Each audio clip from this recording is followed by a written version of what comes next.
Obama gave a very well-known speech in Cairo in which he basically asked the Israeli government to cease building of new settlements. That speech he gave, it didn't seem to permeate through Israeli governing circles. Well, you have a hardline government in Israel now. Netanyahu is not a softie, and he's not interested in compromise. He's interested in delaying solutions.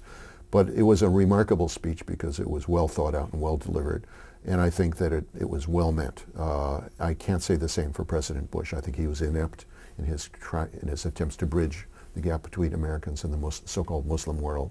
And the people he sent over to do this, I won't name people in particular, I thought were also inept.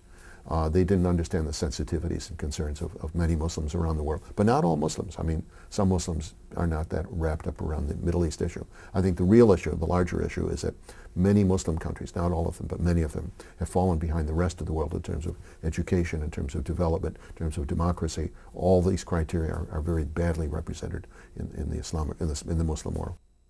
There was an IRI poll that came out recently in which terrorism was highlighted as not the first, second, or third most important issue, but the fourth to the Pakistani people, the first being inflation, the second being unemployment, and the third being poverty. Does that surprise you at all? Well, I don't trust the polls at all. Okay. I'm very skeptical. I used to do polling when I was a graduate student in Chicago, and we would make up the answers, frankly. I'm very suspicious of polling, especially in a country like Pakistan, where it's not quite clear how responsible and effective the pollers are.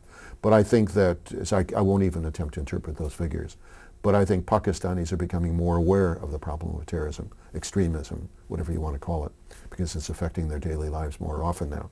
2 years ago, it was a marginal factor. Now it's become a central factor. I've just heard now that Pakistan has closed down its schools and universities while the counterinsurgency attempt is going up in Fatah, and that'll impact a lot of people. I think people are becoming more aware. Do you think that following this Waziristan campaign that is underway, things will start to look up? I hope so, but I was told once by George Shultz, who I worked for, that hope is not a policy. I think that the army may not yet have counterinsurgency down right. In any counterinsurgency, which is what this is, you need to have a strong civilian leadership behind the military and a strong local police force behind the military, filling in when the army pulls out. So to go in, kill a few bad guys and pull out quickly, which has been the Pakistan Army's traditional strategy, is not going to work this time. They'll have to go back and they'll have to go back again. And each time they go back, they actually create more unhappy, angry people. People were victimized by the military, by the attacks. That's the wrong way to do counterinsurgency. So this may go on for a couple of years. If you were Asif Ali Zardari, what would you do? What would your priorities be? That's a good question. Fortunately, I'm not. I wish him the best because he's got a tough job, maybe the toughest in the world. But I think his big issue is to get the military on his side and also begin to transform the military. And secondly, to develop competence among the civilian political parties. The reason the military have intervened in Pakistan time and time again is that they claim the civilian political parties are incompetent, but they won't give the parties a chance to govern.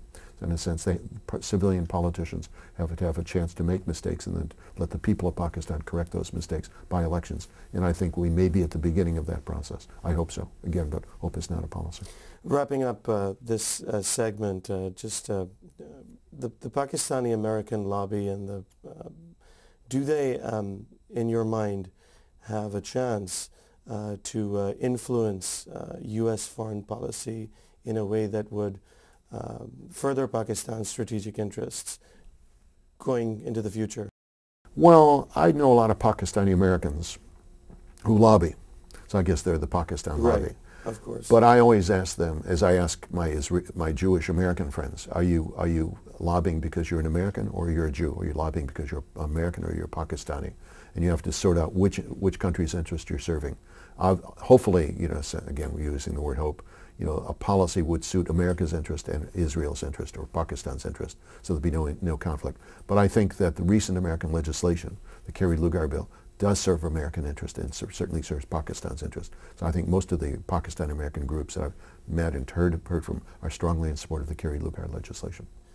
Interesting discussion. Nazreen, we'll be right back after a short break.